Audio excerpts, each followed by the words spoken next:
the way you think about the world, whether they stand up to the test of time or don't. For me, they're the things that affected me as a kid as I revisited. I think I would see differently. So anyway, I thought we should start with short introductions about who we are, starting with Farah. Hang on, I'm just writing down a title before I forget it. I'm Farah Mendlesohn. I'm a science fiction and fantasy critic. I've been reading science fiction and fantasy, gosh, around over 30 years now. So there's quite a few books that I think have changed the way I read, which I suppose will be part of it. Yes, that'll do for now. I'm Jim Kelly, James Patrick Kelly. The book I have to flog is Wreck of the Godspeed, but I also want to flog Farah's book, Rhetorics and Fantasy, which he is not holding up, but nonetheless is a wonderful book. There's 4 downstairs. 4 downstairs, very worthwhile.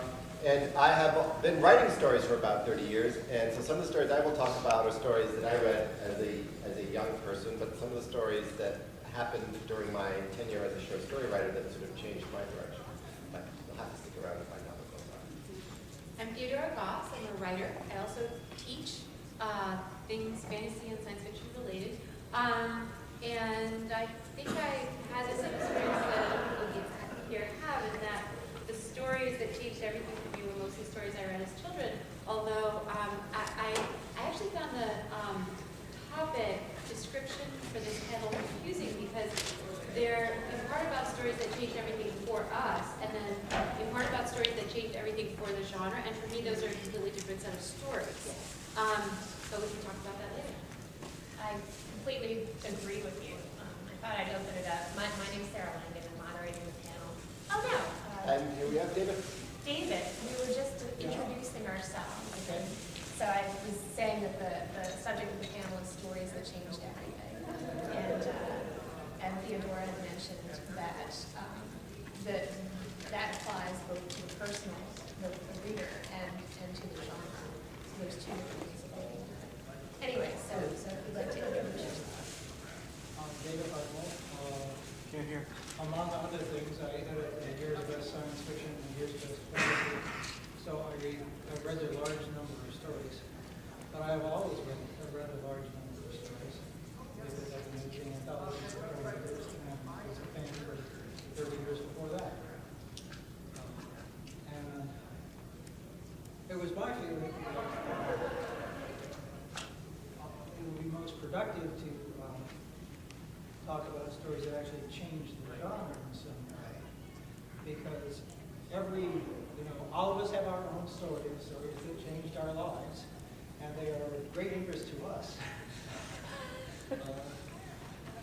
but often not terribly interesting to anybody else.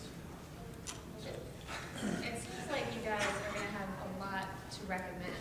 So I want to start right off the bat with stories that you think changed the genre. Hang on, Sarah. What about you? Oh, that. You've got confused. My name's Sarah Langan. I write literary horror. My first novel was called The Keeper. The sequel was called The Missing Virus in Europe. And my third novel, Audrey's Door, is slated to be published October 2009 by HarperCollins. Thanks for asking. So I think I want to start with stories that you all think changed the genre. And we should start with Farah. I have my first nominations, Heinlein's All You Zombies, which is a deceptively simple short story. Quick hands up, who's read it? Not everybody. All You Zombies. A man is sitting in a bar and he starts confessing his life to the barkeeper.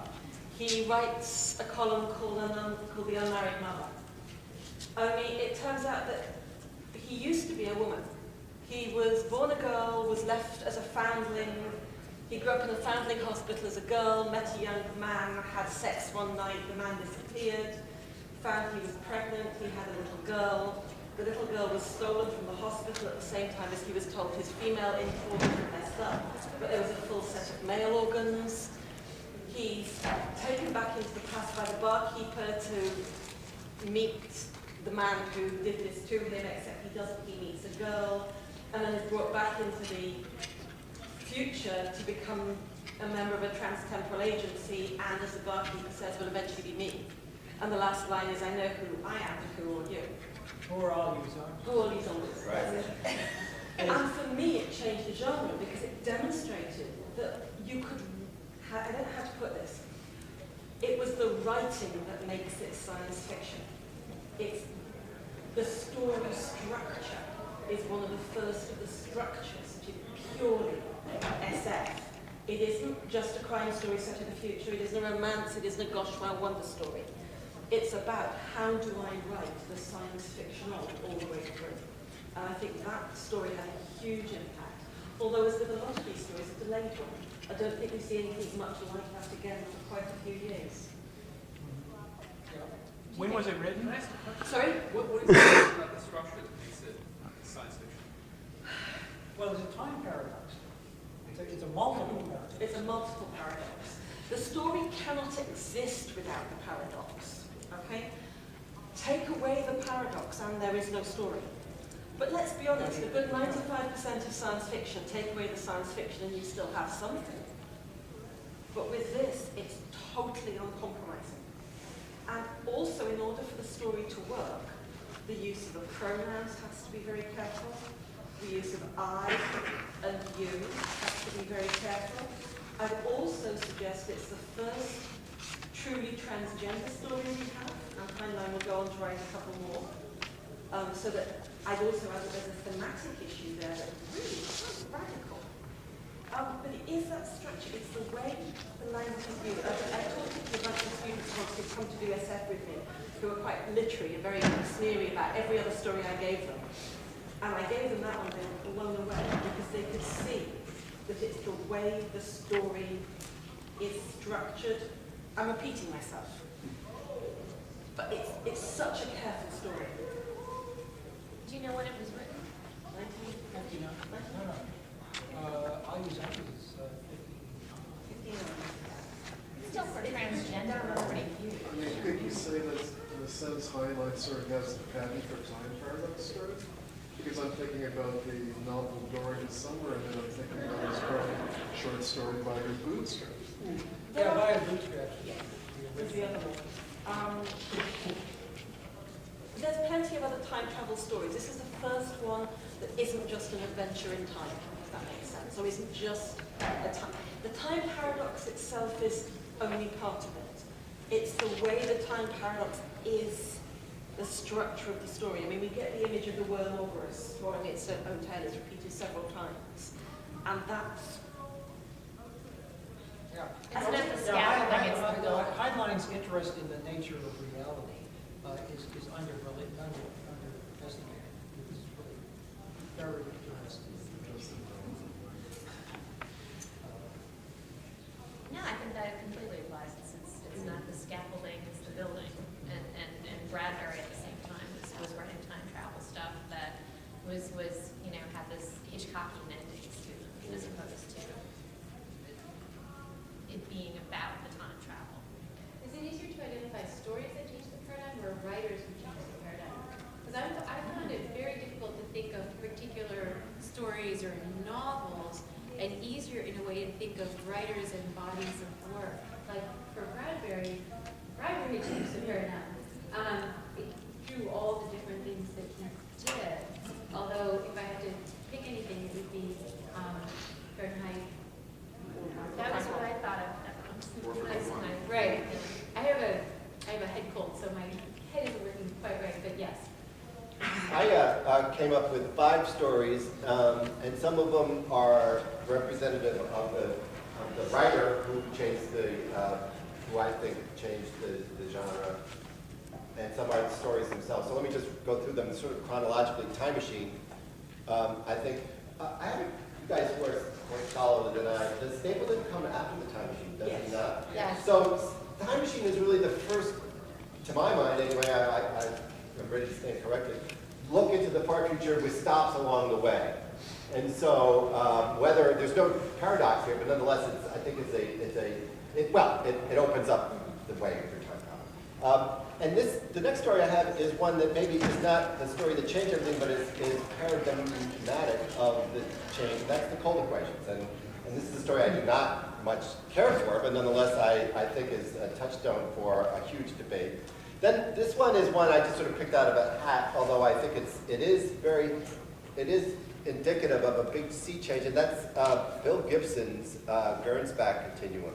Because what this story does is sort of, in some ways, it isn't quite at cyberpunk yet, but what it does do is sort of argue that the vision of the preceding generations is not only wrong, but in some ways ludicrous, which is sort of a clarion call for a generation to say, okay, we don't necessarily have to be footnotes to Heinlein anymore. We can sort of find some new territory.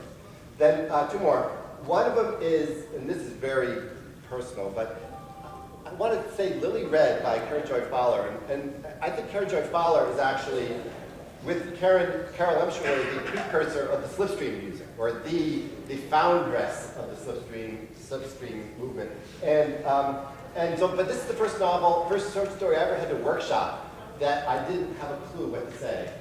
I could tell that it was an interesting story. I could tell it was a good story, but when it was placed in front of me and I was supposed to react to it critically, I just didn't have the equipment to do it. And so this started me thinking about slipstream.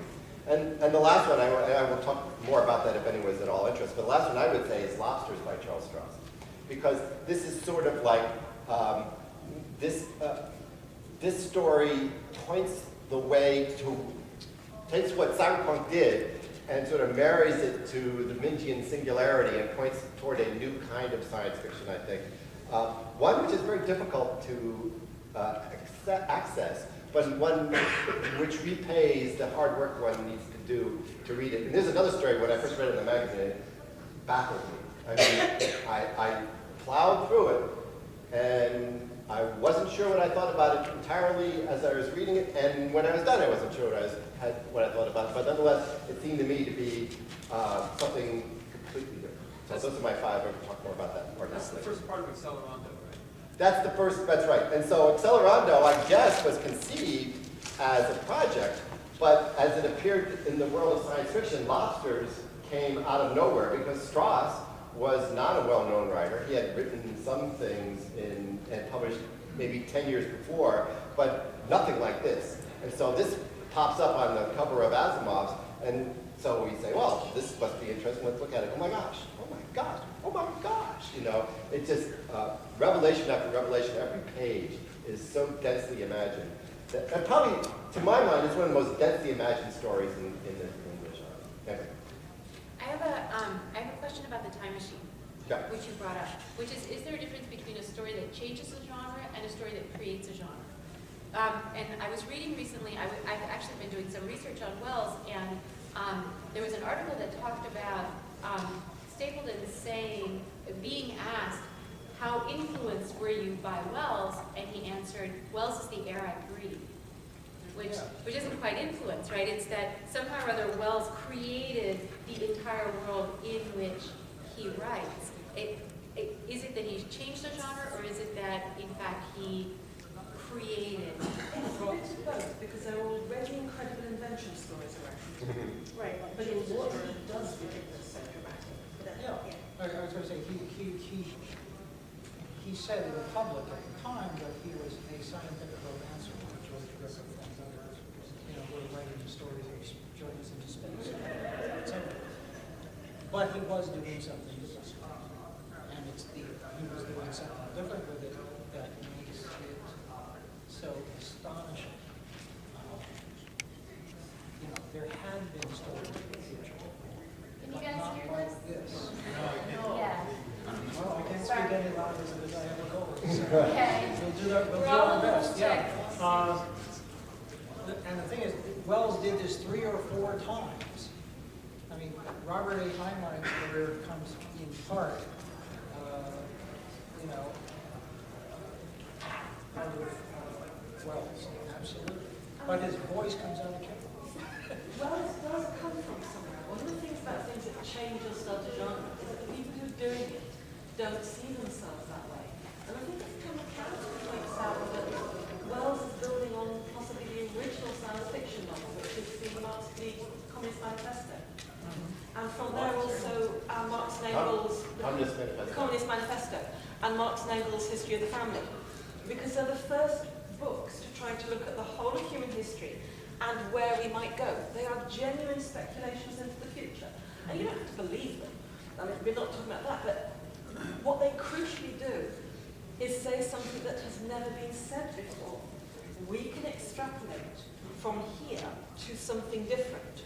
Almost every other socialist utopia had looked to past. William Morris is a good example. So Wells, who was a Marxist, was very much looking to that. So again, it's hard, I think, for when people do great prowess to know that that's what they've done. Yeah. I was going to make a couple of suggestions or follow-up to the discussion. Okay, a story that changed the genre. Maturity by Theodora Sturgeon. Why did it change the genre? Because it's the first story that was ever revised for art as opposed to commerce. There's good documentation of this. Pulp writers did not revise a published story or a story that was accepted to make it better art. This was not done in the 30s and 40s by pulp writers. In 1949, Theodora Sturgeon did it with maturity. And this astonished and shocked the other writers in the science fiction and made them start to think about what they were doing in a different way. One of the things I'd like to introduce is an author whose work ought to have created paradigm shifts and didn't. Because I think it's interesting to think about what makes paradigm shift contextual. And that's Joanna Russ. Because we who are about to ought to have destroyed the Robinson age. We should never have seen another 10 people crash land on the planet and start a civilization ever again. Yet we still do. Yeah, I was going to say because there's a certain power in that fantasy. Exactly. And also The Female Man, which I still maintain is possibly one of the most radical feminist novels we've got, is not actually, as far as I can see, generated a paradigm in the same way that Le Guin's work did. And I'm sorry, you've seen he's publishing his book. There's a new book, a collection of essays called On Joanna Russ. It actually came out this week, and there's stock downstairs with Larry Smith. I'm mentioning it because I didn't know it was going to be out this week until 3 days ago. Okay, so please buy, then I don't have to carry them home to Britain. But why do certain pieces have such an effect? Well, you see, The Women Men Don't See by Tipper, which I would submit as another genre-changing story, is told in such a way that people can write stories, quote, like that afterwards. Right. Yes. It never occurred to them to write a story like that beforehand, but afterwards they can write stories like that. Not the same story, but stories that approach the world that way, or reality that way, or the future that way, or technology that way. So what do you see, Farah, that Le Guin changed? How did she change the paradigm? I mean, she changed my personal paradigm because I encountered Wizard of Earthsea when I was young, and it sort of, it helped make me, among a couple of other authors, a fantasy writer. But was it that? Was it I'm going to quote Ken MacLeod here and then add an extra line. Ken MacLeod reckons Le Guin is so successful because she writes science fiction for people who don't much like science fiction. And I would say that she changed the paradigm because she managed to write feminism for people who weren't interested in it and they didn't want to read it. I read The Left Hand of Darkness at 14, and even then I knew there was something wrong. I do not like her use of language in that book. Every derogatory word is a word that describes femininity. And in fact, when she went to revise it with the Carhide story, she acknowledged that. But for all I don't like it, it made it accessible for people who would never have read The Female Man. Or what happens when I lend out The Female Man, turn around and say, oh, I didn't really like it, but I was telling my friend about it, so I hope you don't mind I've lent you a copy. I've never received a copy back of The Female Man. Yeah, well, the thing It's is, accessible in that way. yeah, the thing is that when Ursula wrote The Left Hand of Darkness, she was not consciously a feminist. Not at all. And I think that may How, be and why. that's, you know, however, there were things bubbling up in her Yes. unconscious as well as in her conscious that affected that book and made it extremely powerful. And it made it possible for other people to write. I wonder if that's actually key. When people do academic papers, I have to explain to them, don't make your paper too perfect. People need a way in. And if the paradigm shifting books or texts are often not perfect, because that scares people off. I think people then try, which I don't see emulated. But the imperfect texts that yet somehow are reaching for something else. Do you mean perfect or do you mean watered down?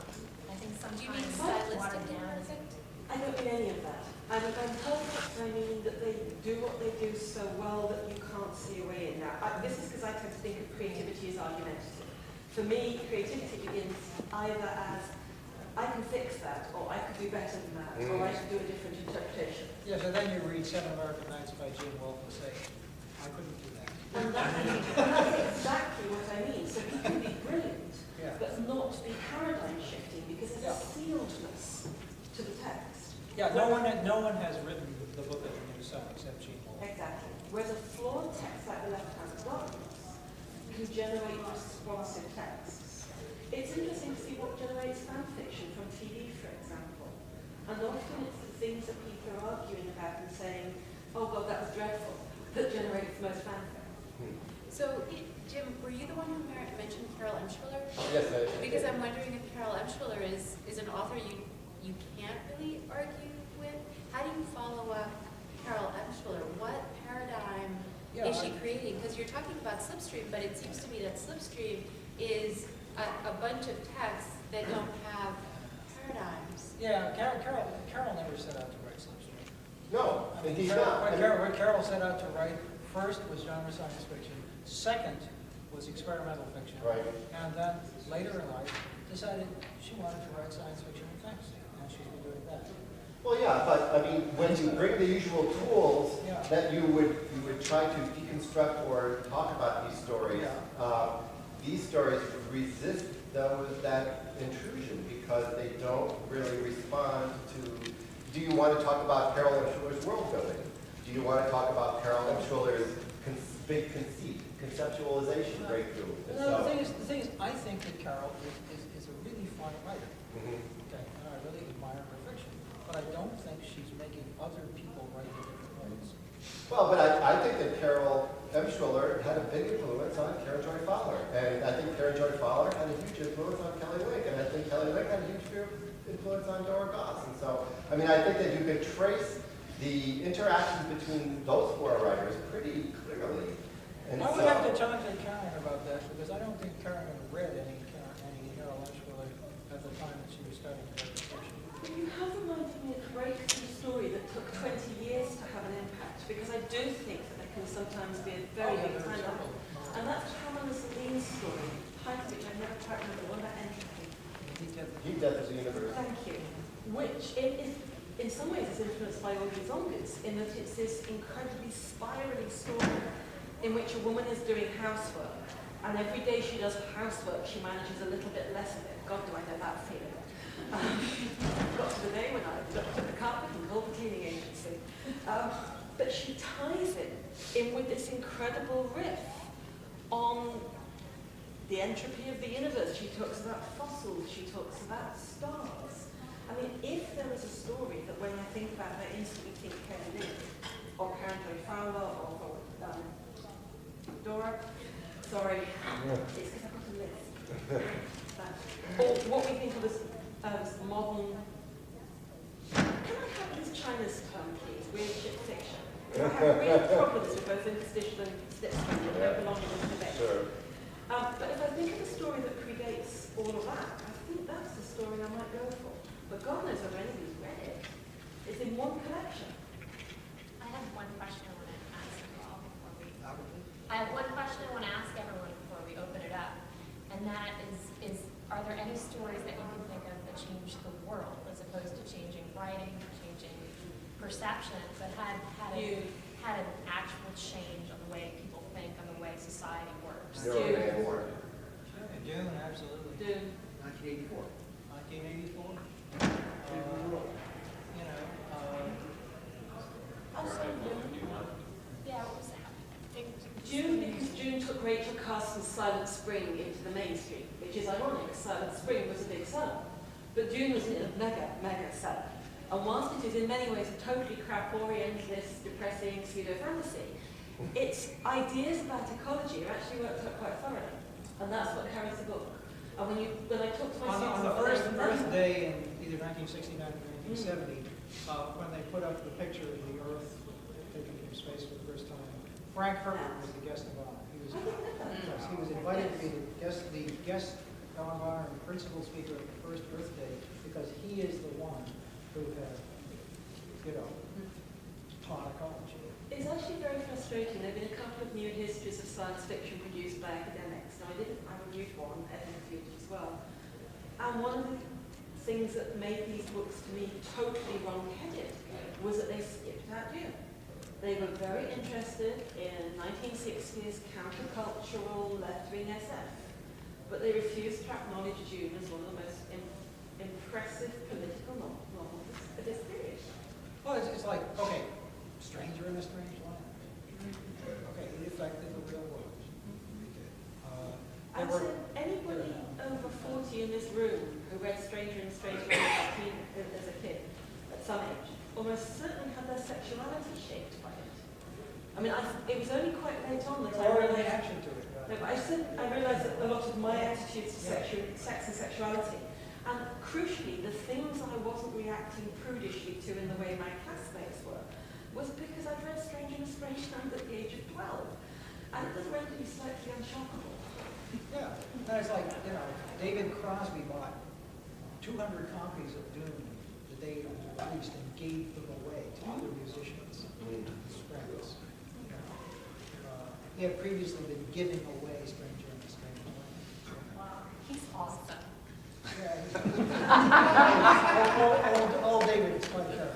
What about Lord of the Rings, which got taken up in the 60s and became a kind of dream of a world that wasn't the industrialized world of the 60s counterculture movement was rebelling against? I think that you could make an argument that the Lord of the Rings influenced the American economy. Back to the land, back to nature. Not that it created it, Right. and not that it formed the paradigm for it, but a rejection of technological society. In Britain, it's having a slow leak effect. Its initial effect was that we got flooded with medievalists. Right. The number of people that book took into medieval history, including my own partner, Edward James, is just astonishing. But what's happened lately, at the end of the 20th century, when they did the polls about favourite books, the literary critics ended up frothing at the mouth. It didn't matter how you did the poll. The Waterstones poll, the BBC poll, the library poll. Lord of the Rings topped every single one. And quite a few of us, Tom Shippey being the best critic in this area, pointed out, it's Britain's all quiet on the Western Front. It's a post-First World War, full of this elegiac feeling of loss. The loss is not just about losing the castle. The loss is about innocence. The loss is about losing friends. I think within the next 100 years, it's going to be converted into a genuine classic. Will probably turn up on the A-level syllabus and everybody will hate it. Because it's got, I hate to say modern fantasy, because that's its total betrayal. But the book is paradigm shifting in a way that's slow.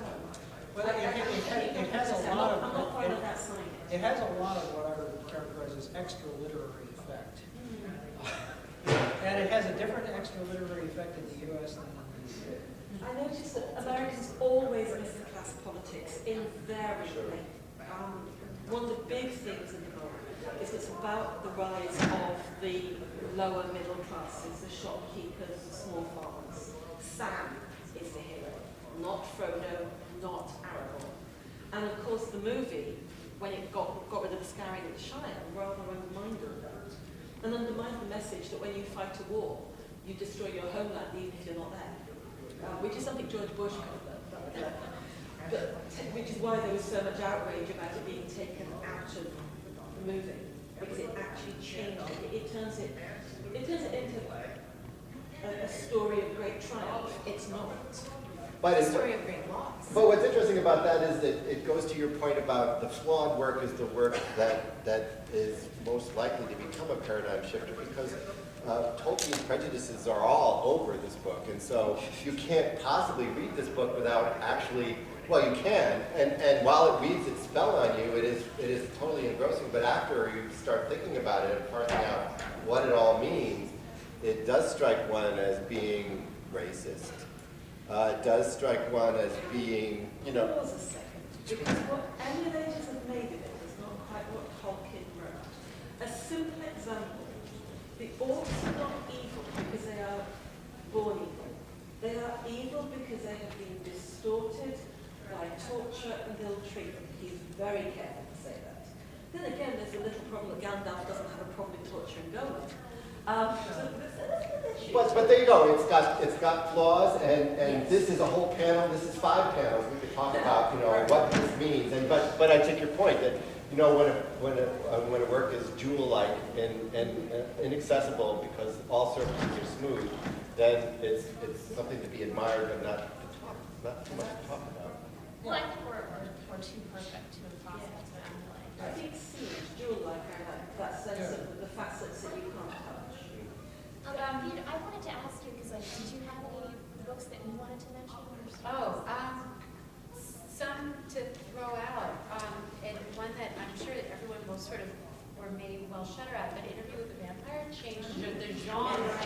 It's not one of my favorite books, but it changed the genre. It changed what people were writing about. I don't think it changed the world.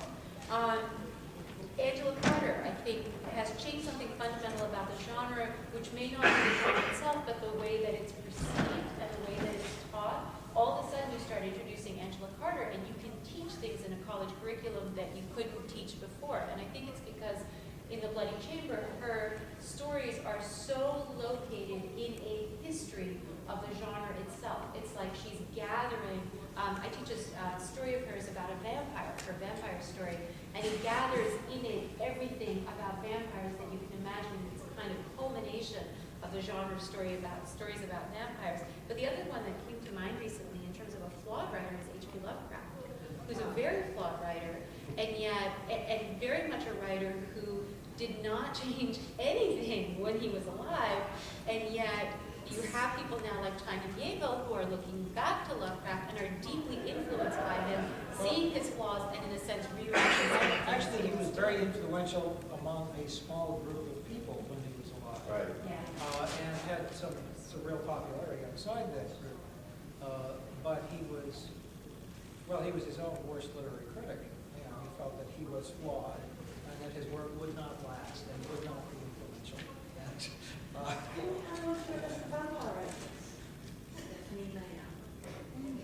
In 8 years' time, we're going to be teaching students who think vampires go out in the sun and go all sparkly.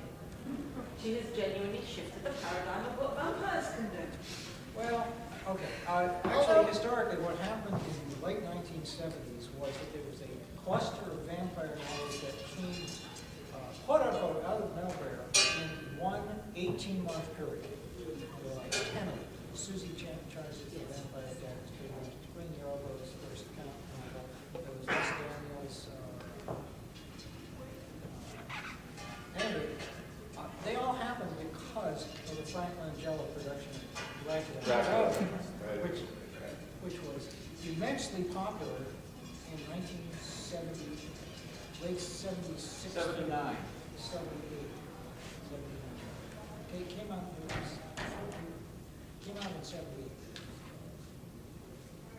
Something like that. Yeah, I think we're ready for. So Trump of that is desperate. All right. Well, a short story in the book, I think, you were, the short story first, the Cold Equations. I think, because that book, was it mentioned? Yes. Oh, I'm sorry, that's the way I slipped out for a second. That really broke the rules. The book, you're talking about politics. I think a book that has changed the world.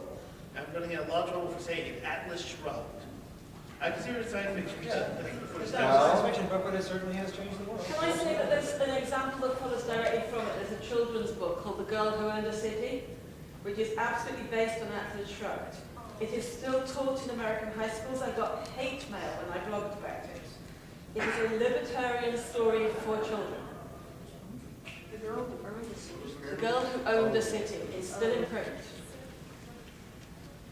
I've often wondered why it was that The Lord of the Rings had an enormous impact on the genre, obviously tons of yards of emulators, yet such writers who are held in equal esteem, I would say by many connoisseurs in the field, as Mervyn Peake and E.R. Edison, did not have that kind of an influence. Now, He had a massive influence. An awful, Not in the US. Maybe not in the US, but certainly in Britain. And he's had a huge influence on the new weird to start with. But the other thing is that science fiction and fantasy in Britain, until the Americans came over with their garish covers, was considered perfectly respectable. He was on the British school curriculum for 40 years. So he also has an influence on everybody from Jeanette Winterson to David Mitchell. He is a tremendously influential author. What he hasn't generated is faux emulators, and that's slightly different. He's not generated industry in the same way.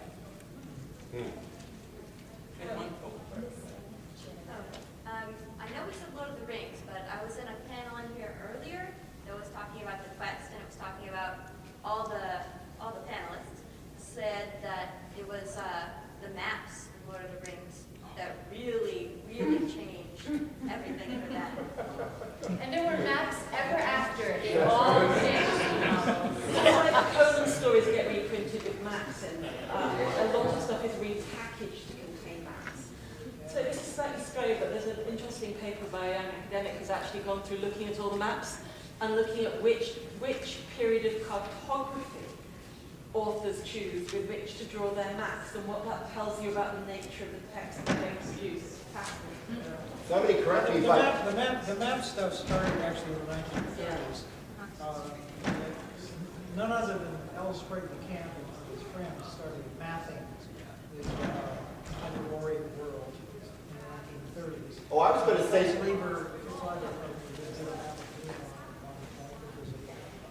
Secondary map. I was going to say that I'm not sure that when these volumes came out, but as a child, I was quite taken with the maps of Oz. I mean, all those Oz books had maps of where everything was, so you could look, and so that I think might actually predate this whole thing. The thing is, I find myself wondering if part of the interest in maps is because Tolkien was writing for people who come back from war and spent a lot of time looking at maps. At a time also when in Britain, the Rambler Association was this major thing. The Rambling Association is a lot more radical than it sounds. It was out to reclaim the land. There's a famous trespass of a mountain called Kinder in northern England near Manchester, which the Communist Party organised and actually helped change the right to roam in Britain. It's taken us another 60 years to get it, but that may have actually been connected to the whole idea around maps. It's been a very interesting point about that and how early it was. I think it's kind of inevitable to have had maps in fantasy novels, because if you look at a lot of fantasy novels in the 1800s, a lot of them the worlds were not real, like Alice in Wonderland. I mean, how seriously can you take It's not a fantasy that? novel, it's a novel of No, fantasy. I understand. I've heard arguments about the definition as well. It's more like a dream, and then it's not until like William Morris where you start getting really concrete worlds that we're supposed to take seriously. Now, he didn't map his worlds, but you've got maps coming shortly after that, because people are writing their worlds as concrete places where you can live or die. Some of the shift is about what's happening in the way people understand their own world. There's a very good book called Graphs, Maps and Trees by Franco Moretti. And the section on maps points out that until about the 1840s, maps of places often weren't connected. You'd have a small map of a village, and you'd have a map of a town, but the sense of links between them. And the thing that changes it is the turnpike roads and crucially the railroads. And then you start, as people can travel more, one of the things he says you see is a move from the notion of a centre and a radius, how far you can walk in a day, to the sense of a map of a place from going from X to Y to Z. Maps prior to the 1840s, he says, are maps of owned territory. maps after the 1840s are maps of journeys undertaken. Now, sailing maps, of course, different. But there's a changing way of the whole way people understand their world. And then from the 1870s, we get compulsory education in Britain. And one of the things on the curriculum is that children should be able to identify the countries on the globe. Every schoolroom has to have a globe. It's laid down in the curriculum. Children must be able to identify countries and must know capital cities. So there's a very strong sense of mapping. And certainly when we look at kids' games, mapping things seems to become a big deal in the 19th century. When you make an imaginary country, you draw a map. When you look at the fantasy, the dark fantasy that's coming out at the end of the century, Dracula, it's very important where things take place, and you actually have to get the spatial sense of the novel to really understand what's going on. Otherwise, you're losing various details. Sorry? Yes, that was exactly what I was thinking. Sorry. What was Jekyll and Hyde. Bronte sisters. They draw An maps. imaginary land. Well, what about Thomas Hardy? Yeah. With Wessex. It's precisely because you don't find it much before then. Oh, thanks. You mentioned Tolkien. Before we were talking about genre changes involved in science fiction. Tolkien had kind of changed, invented, started a fantasy industry.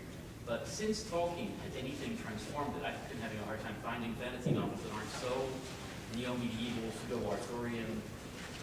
Is there stuff that comes in the last Looking very 7 hard.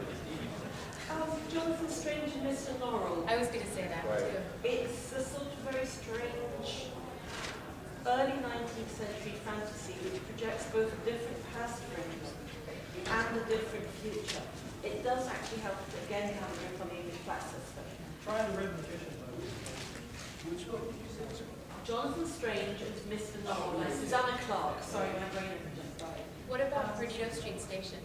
I don't think it's as radical as it was at the time, but The Scar by China Mieville, I actually think China is Mieville. Oh, Steve Cockayne, Wanderers and Islanders, which will do your head in. I recommend it in the Quest thing. I can't even begin to explain it, but to give it its appeal, we get to the end of the novel, they found the Holy Isles, but they're short of fuel, so they dig it up a pit. Actually, right now I'm reading... Colour of Magic, Terry Pratchett, and that is paradigm change. Actually, right now I'm reading Thomas Pynchon's latest one, Against the Day, about this sort of turn-of-the-century balloon crew that embarks on adventures that couldn't possibly have happened. I guess you call that a fantasy, though I don't know if his writing is considered.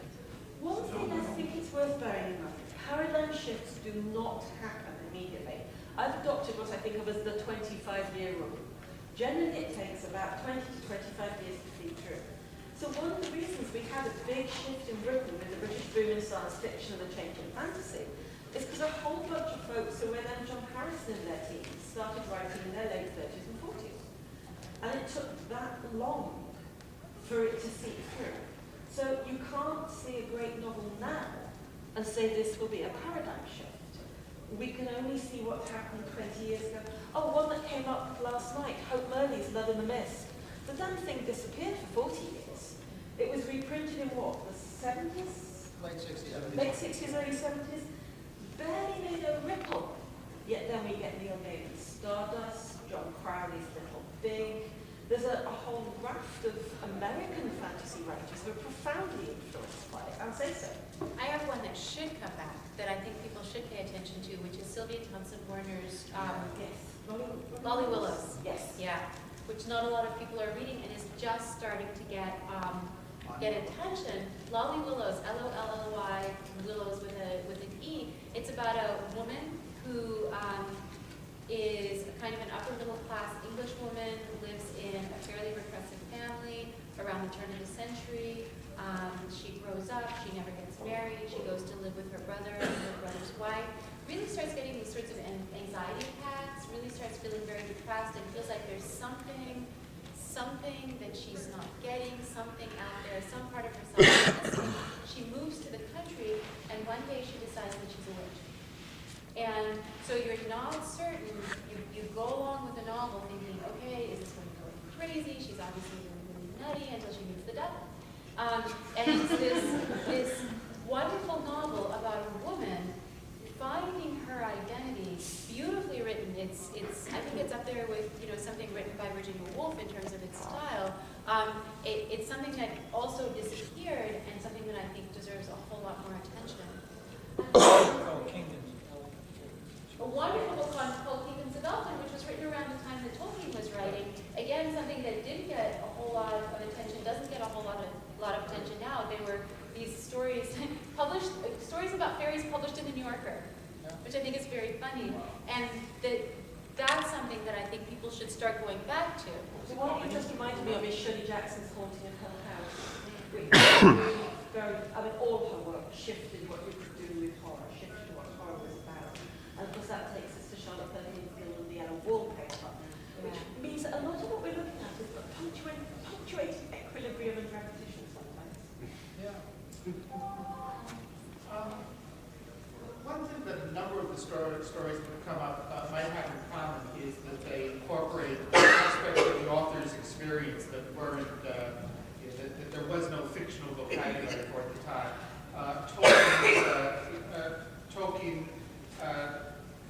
The influence of World War I on Tolkien has come up. The same is actually true of Lobsters, which Charlie Stross wrote in part to try, as a way of trying to cope with the pace of change that he was going through in his day job at .com. And I might also mention True Names in that connection. So, and that may be one of the reasons that a lot of other people respond to them. I think all authors essentially write from who they are. It's just whether they do it well. But, also, Sorry, I'm actually thinking of a book I picked up off the That shelf experience recently, also. which opened with the heroine going through the list of allergies she had. Now, I have the same allergies, but I wouldn't write a book about them. Yeah, what I want to say is that although everybody writes from their own experience, certain works when the experience is transformed into fiction, connect with the experiences of a very large number of people. And it's at that point where there's a transaction. That's what I was trying to say. And also that where there's no prior work. I mean, The Women Men Don't See is not James Tippy's best story, but it is the story that connects most with most people. It may help explain why Twilight's been such a big success because it's come out at the height of the wait until you marry movement. You know, a lot of young girls are under this huge pressure, don't have sex with your boyfriend, and here is a story about don't let your boyfriend turn you into a vampire. Well, I think the reason that's very popular is because women or young girls are being sexualized too. It's a reaction to that. But both sexualized. I'd rather my kids read that idiot book than watch Gilmore Girls. I think it's a bad book. How long it's going to last though, because I'm getting college students now who have read Twilight and they really, really enjoyed it, but they know that it's not the best book out there. They already have a sense as to the fact that they weren't getting the best quality, and they're ready to move on to other things. You know what it's the British advance. Really? Vampires. We're I very think we have to end